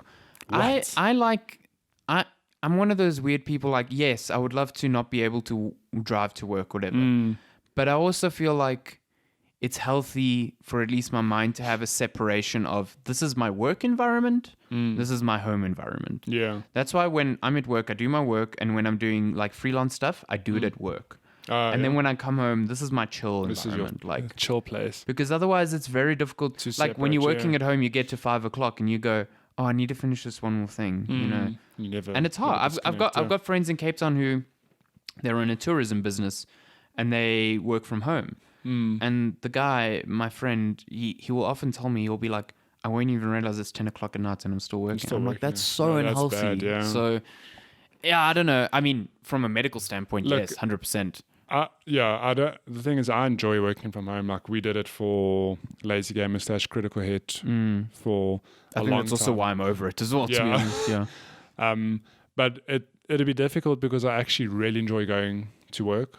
Like I work with a great team and we have a lot of fun, and you kind of don't have that at all. Like we could 100% work remotely. It would work, but there are limitations. Like there's a difference to brainstorming an idea over Skype as opposed to being in the same room with other people. Yeah, seeing body language and I mean, we have a lot of fun at work. Like we work hard, but we it seems like you have a very good environment. I think I'm very fortunate. I work on a great team, and we just speak so much shit. We have a lot of fun, and I really I enjoy think it. that helps productivity as well. Yeah, and we'd completely lose that from working at home. So one good example is like last year there was a security breach which caused a bit of drama at our office because we're dealing with Microsoft Global. So we're worried like, shit, what if we like They stole the information release date leaking? for Ori. Oh, you never know. So we were actually sent home until they could isolate and like figure out the firewall and the whole security system at the office and just isolate what happened in this incident, whatever. So we worked from home for 2 weeks, and Was John Michael downloading porn? I don't know. John Michael, ask him, just "Hi, do dear." that at home. Just do it at home. But we worked from home, and while we agreed it was a nice break to do that, it was never quite the same as just being in the same room. Yeah. So, Nah, I also like, I hate traffic, sure, but I've learned to, it sounds super like airy-fairy and whatever, but I've tried to change my mindset around what gets me angry, because I just find, especially, I mean, I spent years and years driving to Wits, and I used to constantly hate the drive because I just get angry all the time. Yeah. And now I actually prefer driving to work than taking the train, because I'm like listening to my podcasts and I look forward to getting in the car and listening to podcasts because it calms me and relaxes me in the same way that I was looking forward to reading on the train. I mean, you don't even feel like you know you're driving, but you almost just like zone out. You listen to a podcast. And I've changed my routine so that when I'm driving, I'm at the least possible periods of like intense traffic. Like, I think it's really easy. Well, you know, I say this, but I have the benefit of getting into work when I want, to a degree.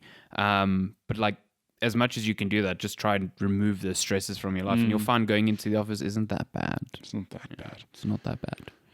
Could you guys explain why are there people who are known by the initials? For example, H.P. Lovecraft, J.K. Rowling, J.R.R. Tolkien. That's a good question. Here's an interesting one. So, I mean, those are those examples. What about George R.R. Martin?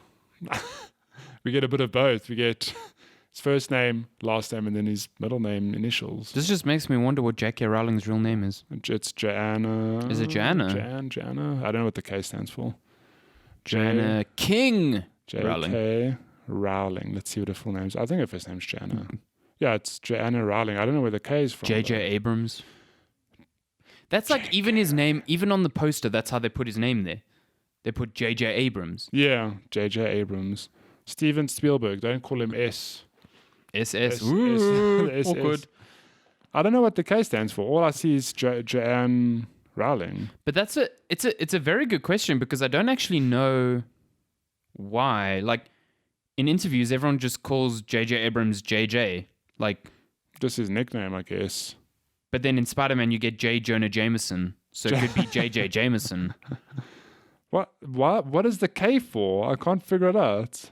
Her name's just Joanne Rowling. Like, did she just add the K for shits and giggles? Yeah, fuck. Yes, Queen. Damn. Oh, yes, Queen. That's how it's spelled.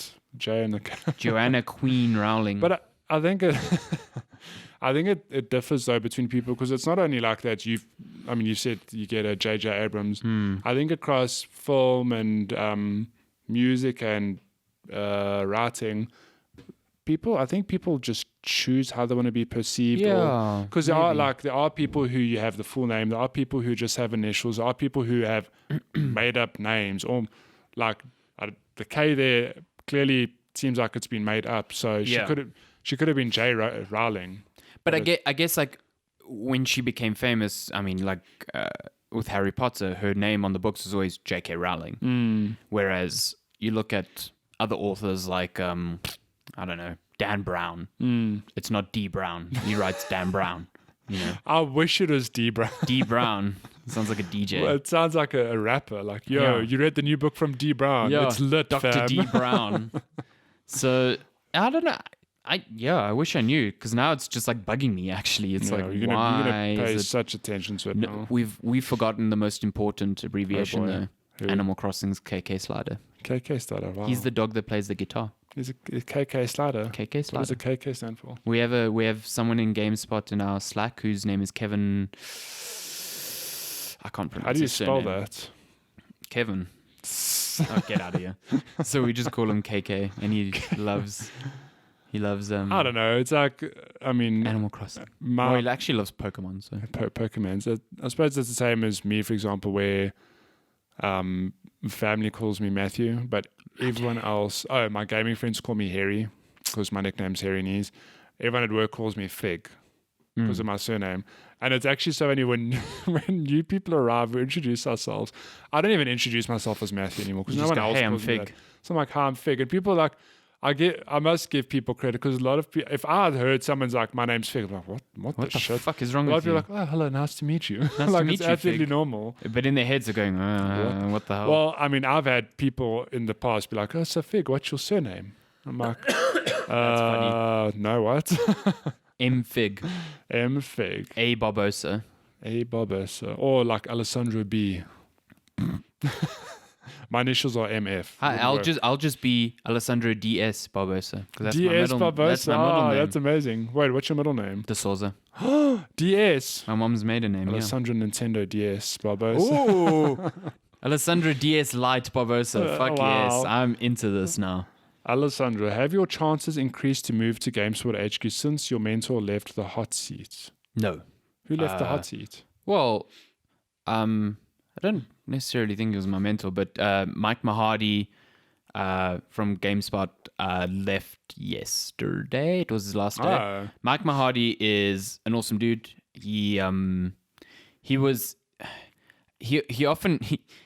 feels, I think he gets awkward when I say this. I don't know. Whenever I've said it to him, it looks like it like makes him a bit uncomfortable. But I've always said that he is the reason I got a position at GameSpot, because he answered a random email to him before an E3, and just from a stranger, and let me come to the office. He opened the door. He took me around their office, like this complete nobody that he didn't know.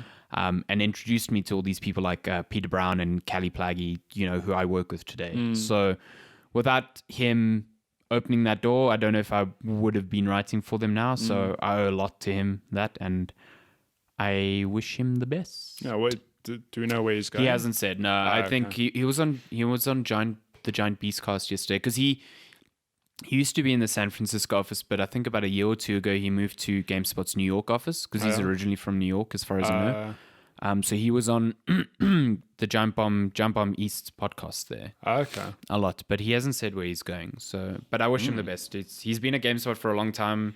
I used to read a lot of his reviews. So yeah.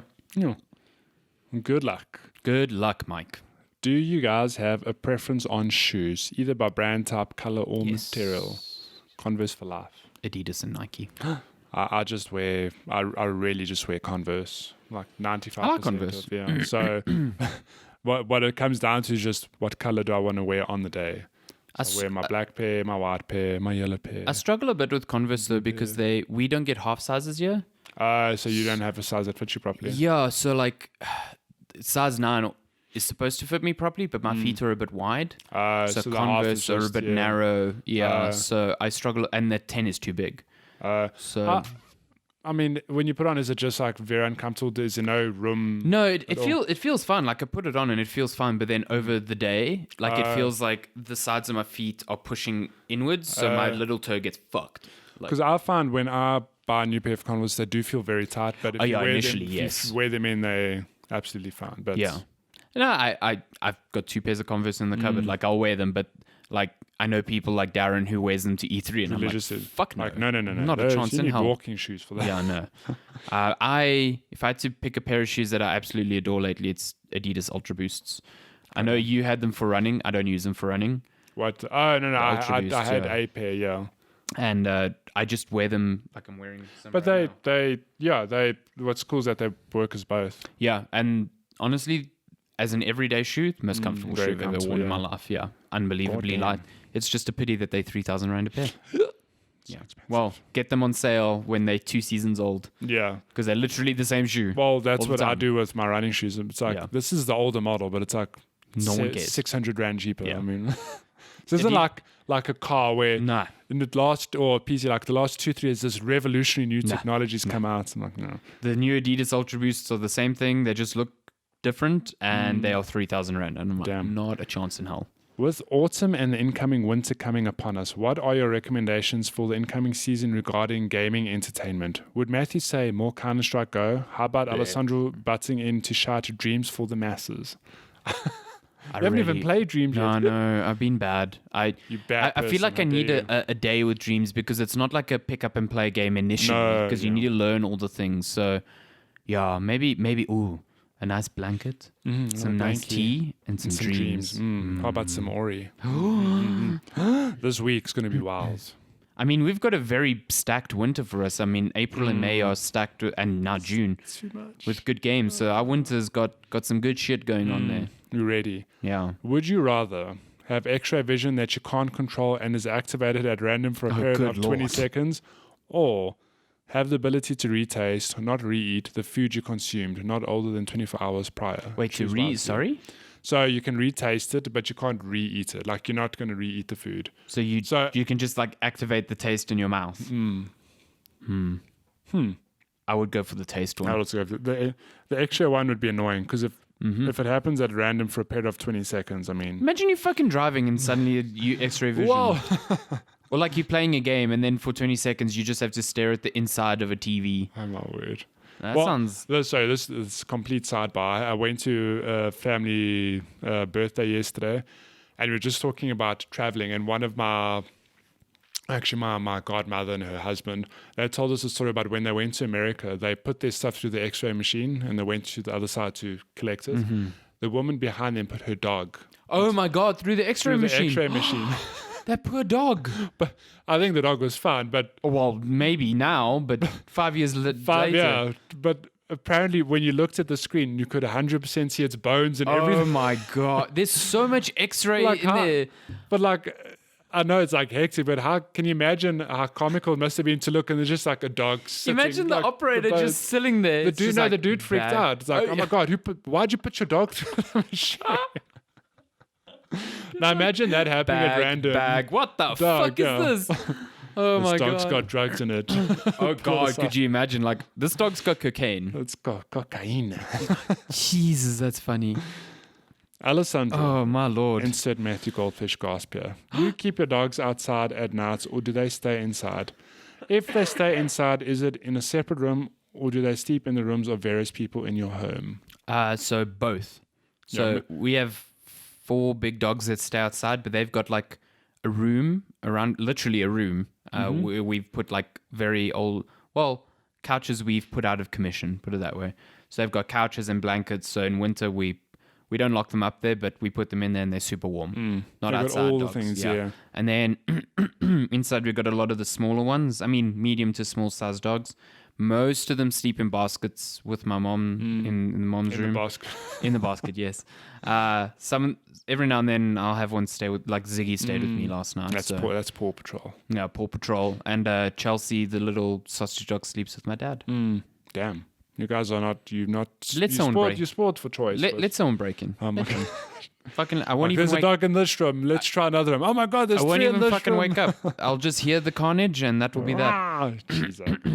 Matthew, when you arrive to do the podcast and once it's concluded, what happens, assuming you have no prior plans? Goes home. for the day? Yeah. Do you leave immediately, quick bar and fly out the door? Yeah, no, I'll Do push you him out of stay here. a while for a second breakfast or lunch? Do you chill with Alessandra for a game co-op session? What happens? We did that once with Smash. It was great. Yeah. But it often happens where it's like the podcast, like as much as I love doing it, it is leaning into my free time. Of course. Yeah. Same. And it's like free times when I spend time with Lenska or family or my mom or whatever. So it is a thing of like, cool, I'm going to dine and dash. I'm going to record and fly. Yeah, and there's no in the same vein, it's often like either I have plans or you have plans. We've done lunch every now and then. And then the one day you spent the whole day while we built your PC. I watched you build my PC. Like, yes, build it. It took way longer than I thought it would.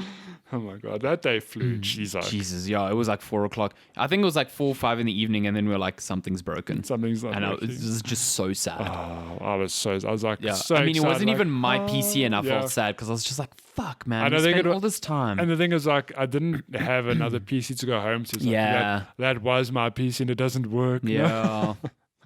But yeah, it's like, I don't know, we played Smash the one time. I think I've shown you a game every now and then for a little bit, but like you said, it's a Saturday. So yeah, unless we've made plans together, it's like generally, how about we'll do VR because I'd love for her to do VR. Oh yeah. Or when I come to you, I'll bring the VR. Oh boy. Yeah. Okay, last question. Mick says, Alessandra asked, why am I spending so much time in Horizon Zero Dawn when you finish it in 40 hours? I was essentially grinding because I hit a roadblock of the flying machines almost insta-killing me. Oh, those Glintalks will do that regardless. Then while grinding, I enjoyed the acts of machine killing. That's it. Okay, fair enough. That's good. It's those a lot of fun. Glintalks are a fucking nightmare throughout the game. God, I hate them. Any advice? I use the... what were those arrows that would blow off pieces of armor? Yeah. You know, I played most of the game without that, or like half the game without that. And then Michael, he asked me often, like, do you have this bow? I was like, yeah, but I don't use it. He's like, wow. Until one day I tried, I was like, damn, this is life-changing. It is. Yeah. I mean, what I hope for from a sequel is enemies that require you to change a bit more, because I found a rhythm of like 3 bows, and I never changed. I never used the slings. I never used...